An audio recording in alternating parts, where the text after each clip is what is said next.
So the tariffs just got worse. Tariffs on China could get as high as 245%.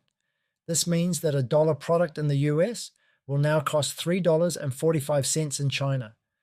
Tariffs against China went from 10% to 20, then to 54, then 104, then 145. And now we're looking at putting a 245% tariff against China. So it feels like we're just a couple steps away from saying, infinite tariffs. Let's just stop trading.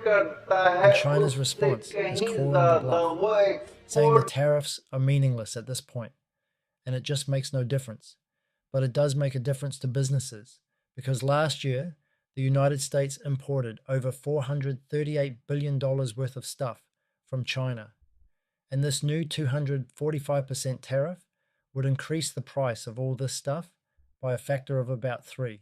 And when stuff is 3 times more expensive, investors panic and the markets start to get scared and they anticipate inflation. And that's why the stock market is going sideways and interest rates are going up in the bond market. But the craziest development that's happening right now is that President Trump wants to fire the chairman of the Federal Reserve, Jerome Powell. That would have huge implications on the market and the economy. That's why the stock market is terrified. And China is trying to isolate the United States by pulling their money out of private equity.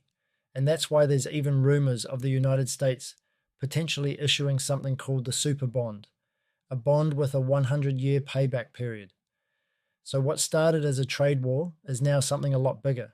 It's turning into an economic war, a tech war, bond market panic, and maybe even a central bank crisis. So if you're feeling like everything is breaking at the same time, you're not crazy. I want to help explain the next phase of this story and what's actually happening and why it's happening and what I'm personally doing with my money while the system resets itself in real time. So with that said, let's get into it.